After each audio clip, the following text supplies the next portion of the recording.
జై శ్రీరామ్. 2022 నుంచి 2024 వరకు మొత్తం 15 ప్రెడిక్షన్స్ అనేవి ప్రూవెన్ అయ్యాయి.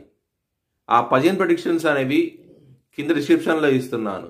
అవి నిజమా కాదా అనుకుంటే కనుక మీరు ఆ డిస్క్రిప్షన్లో ఆ వీడియో లింక్ ఓపెన్ చేసి చూడండి.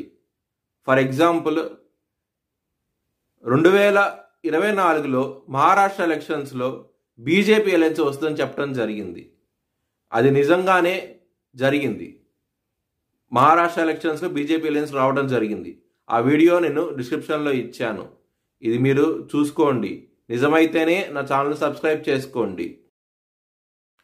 ధనస్సు రాశికి అధిపతి గురువు. ధనస్సు రాశిలో మూలా 4 పాదాలు, పూర్వాషాఢ 4 పాదాలు, ఉత్తరాషాఢ 1వ పాదం ఉంటుంది. ఈ నక్షత్రం వాళ్ళందరికీ నేను చెప్పే వార ఫలితాలు వర్తిస్తాయి. ఈ వారంలో లగ్నాధిపతి అయిన గురువు 6వ స్థానంలో ఉన్నారు. రుణ రోగ శత్రు స్థానంలో ఉన్నారు. హెల్త్ పరంగా జాగ్రత్త అంటూ ఎక్కువ తీసుకోండి. ఇబ్బంది పడే అవకాశాలు ఎక్కువగా ఉన్నాయి. 2వ స్థానంలోకి సూర్యుడు వెళ్ళబోతున్నారు. 14వ తారీఖు నుంచి శత్రు రాశిలోకి వెళ్ళబోతున్నారు. కుటుంబ పరంగా ఇబ్బందికరంగా ఉంటుంది. కొంచెం జాగ్రత్త అంటూ ఎక్కువ తీసుకోండి. సూర్యుడు మకర రాశిలోకి రావటం మూలంగా 15వ తారీఖు నుంచి మీకు ధనపరంగా కూడాను ఇబ్బందికరంగా ఉండబోతోంది.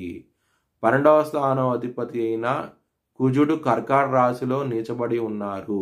మరియు పంచమాధిపతి కూడా అయి ఉన్నారు కుజుడు. లవర్స్కి చాలా ఇబ్బందికరంగా ఉంటుంది. బ్రేకప్ అయ్యే అవకాశాలు ఎక్కువగా ఉన్నాయి. హెల్త్ పరంగా ఇబ్బంది పడే అవకాశం కూడా ఎక్కువగా ఉన్నది. కళ్ళకి సంబంధించిన విషయాల్లోనూ, బీపీకి సంబంధించిన విషయాల్లోనూ, కొలెస్ట్రాల్ సంబంధించిన విషయాల్లోనూ ఇబ్బంది పడే అవకాశాలు ఎక్కువగా ఉన్నాయి. కాబట్టి మీరు విష్ణు సహస్రనామము, సుబ్రహ్మణ్యాష్టకాన్ని చదివితే కనుక చాలా మంచి ఫలితాలంటూ ఉంటాయి. సప్తమాధిపతి అయిన బుధుడు లగ్నంలో ఉన్నారు కాబట్టి బిజినెస్ పరంగా మాత్రం పెట్టుబడి అనేది ఎక్కువ పెట్టండి. చాలా చాలా మంచి ఫలితాలంటూ ఉంటాయి. ఎవరైనా సరే విదేశాలు వెళ్ళాలనుకుంటే కనుక ఈ వారం అనేది అంత అనుకూలంగా లేదు. మీకు ఇబ్బంది పడే అవకాశాలే ఎక్కువగా ఉన్నాయి. ఎవరైనా సరే అప్పు ఇస్తే కనుక అది వచ్చే అవకాశాలు చాలా చాలా తక్కువగా ఉన్నాయి. అప్పు ఇచ్చి మీరు శత్రువు అయ్యే అవకాశాలు కూడా ఎక్కువగా ఉన్నది. కాబట్టి కొంచెం జాగ్రత్త అంటూ ఎక్కువ తీసుకోండి. అప్పులు ఇవ్వకండి.